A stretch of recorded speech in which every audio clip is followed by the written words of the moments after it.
श्रीमद महासाधु श्री मोरया गोसावी महाराज का 464वां संजीव समाधि समारोह इस साल 6 से 10 दिसंबर तक मोरया गोसावी मंदिर और श्री मंगल मूर्ति वाड़ा में बड़े जोश के साथ मनाया जाएगा। समारोह का उद्घाटन मत्स्य पालन और बंदरगाह मंत्री नितेश राणे करेंगे। इस समारोह में प्राज इंडस्ट्रीज के संस्थापक डॉक्टर प्रमोद चौधरी को श्री मोरया गोसावी जीवन गौरव पुरस्कार दिया जाएगा।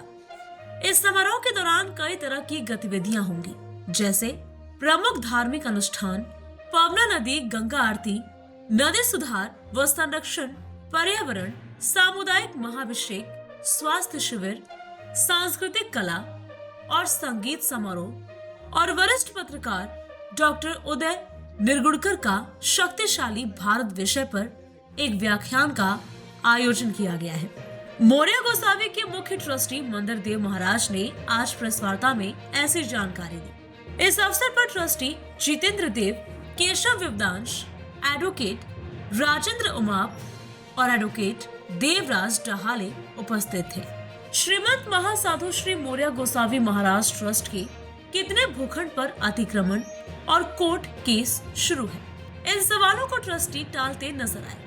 चरौली समेत शहर के अन्य हिस्सों में ट्रस्ट की जमीन पर अतिक्रमण किया गया है।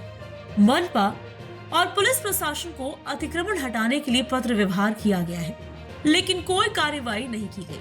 अब मामला कोर्ट में विचाराधीन है, ऐसा एडवोकेट देवराज डहाले ने जानकारी दी।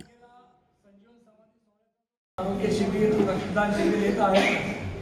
दुपारी कीर्तन आहे 4 ते 5 6 संध्याकाळी 6:30 वाजता ज्येष्ठ पत्रकार डॉक्टर उदय निर्गुणकर यांचं सामर्थ्यशाली भारत या विषयावर एक चांगलं सुरेख असं व्याख्यान त्या ठिकाणी होणार आहे। आणि व्याख्यान झाल्यानंतर साधारणपणे रात्री 8:30 वाजता पंडित कुमार गंधर्व यांचे नातू भुवनेश कुमार कोमकल्ली यांचं उपशास्त्रीय संगीत आणि अभंगवाणी असा एक कार्यक्रम या ठिकाणी होणार आहे। त्याबरोबर 9 तारखेला मुख्य पंचमी म्हणजे संजीवन समाधी सोहळ्याचा जो पूर्वसंध्येचा दिवस आहे, तो अतिशय महत्त्वाचा दिवस असतो आपला, की या दिवशी आपण मोरया जीवन गौरव पुरस्कार आणि समाजातल्या विविध क्षेत्रामध्ये अतिशय चांगलं काम करत असलेले काही लोक आहेत यांना एक प्रोत्साहन आपण साधा मोरया पुरस्कार देत असतो। तर असा तो कार्यक्रम 9 तारखेला सगळा संपन्न होणार आहे। त्याच्यामध्ये आपण दुपारी 4 वाजता चिंचवडमधले डॉक्टर देशमुख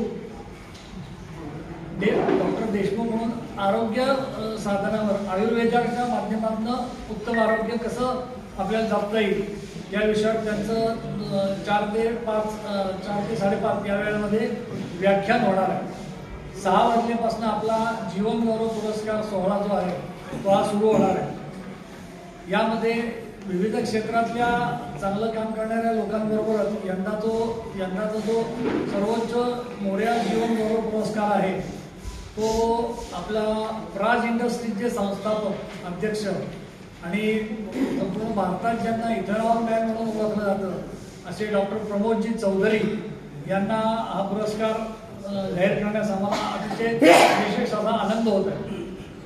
समाजातल्या विविध क्षेत्रात चांगलं काम करणाऱ्या अत्युच्च सेवा देणाऱ्या लोकांना आपण हा आजपर्यंत पुरस्कार देतच आलेलो आहोत। पण यंदा आम्ही हे वेगळं क्षेत्र निवडलं की उद्योजक जगतामध्ये अशा प्रकारचा एक पुरस्कार आजपर्यंत देण्यात आला नव्हता आणि त्यासाठी आम्ही यंदा डॉक्टर प्रमोदजी चौधरी यांचं निवड केलेली आहे। पण आता हा पुरस्कार जो आपण त्यांना देतो तो देणारा देखील व्यक्ती त्याच तोलामोलाचा किंवा त्या बरोबरीचा असावा, म्हणून हा पुरस्कार देण्यासाठी आम्ही आपल्या पिंपरी चिंचवडचा एकूण विकासात ज्यांचा मोठा हातभार आहे, सहभाग आहे, असे फोर्स मोटर्सचे अध्यक्ष अभयजी फिरोदिया यांच्या शुभ हस्ते हा पुरस्कार त्यांना देण्यात येणार आहे। आत्ताच काही वेळापूर्वी त्यांचं कन्फर्मेशन त्यांच्या पीएकडनं आत्ता आपण मिळालेलं आहे, त्यामुळे हे नाव या ठिकाणी आम्हाला जाहीर करण्यास अतिशय आनंद होत आहे की अभय फिरोदिया यांनी जो त्यांच्या हस्ते पुरस्कार देण्यास तुला मान्यता दिलेली आहे। त्यानंतर हा कार्यक्रम संपल्यानंतर रात्री 8:30 वाजता या संपूर्ण सोहळ्याचं एक मुख्य आकर्षण म्हणता येईल किंवा ज्याला आपण आपल्या सध्याच्या भाषेत किंवा ट्रेंडिंग कार्यक्रम ज्याला म्हणतो अशा प्रकारचं सध्या जे चांगला कार्यक्रम सगळीकडे जोरात चालू येतो संकर्षण वाया स्पृहा हे जे त्यांचं एक कार्यक्रम आहे गप्पा गोष्टी कविता आणि काही कथानक सांगण्याचा तर हा सगळा कार्यक्रम संकर्षण वाया स्पृहा रात्री 8:30 वाजता 9 तारखेला संध्याकाळी त्याच ठिकाणी प्रांगणात होणार आहे. याच्यानंतर 10 तारखेला संजीवन समाधी सोहळ्याचा जो मुख्य दिवस आहे ज्या दिवशी मोऱ्या गोसावींची संजीवन समाधी घेतली मार्गशीर्ष वद्य षष्ठी 464 वर्ष त्या घटनेला पूर्ण झाली आहे. तर तो दिवस सकाळी आपण गेल्या वर्षीपासून एक चांगला उपक्रम चालू केला आहे की मोऱ्या गोसावींची सकाळी 7 वाजता पुष्पवृष्टी झाल्यानंतर त्यांची पालखीमध्ये भोगमूर्ती ठेवून पालखीमध्ये नगर प्रदक्षिणा आपण सुरू केलेली आहे. त्याच्यामध्ये केशव शंखनाद पथक असेल केरळी वाद्य पथक असेल रंगखाना असेल आणि वारकरी संप्रदायातली लहान लहान मुलं भजन कीर्तन करत ते पुढे चालणार आहेत. एरिया फार मोठा आहे त्यामुळे स्पेसिफिक किती क्षेत्र एकर मध्ये अतिक्रमण आहे स्पेसिफिक सांगावं लागेल ना तुम्हाला. अतिक्रमित क्षेत्र टोटल क्षेत्र वेगळं असतं अतिक्रमित क्षेत्र वेगळं असतं याच्या खाली समोर असतं 10 वर्ष हा प्रश्न विचारतोच आहे. आमचं म्हणणं अगदी योग्य आहे पण आता आमचं हेच सांगतंय की त्याच्या डिटेल्स ज्या फाईलमध्ये आहेत त्याचं आपण तुम्हाला ते सुद्धा आपल्याला सांगता येईल पण त्याच्यासाठी व्यवस्थित आपल्याला एक अरेंज करावं लागतं त्याच्यासाठी आपण separate bureau report 20 news Pune Maharashtra.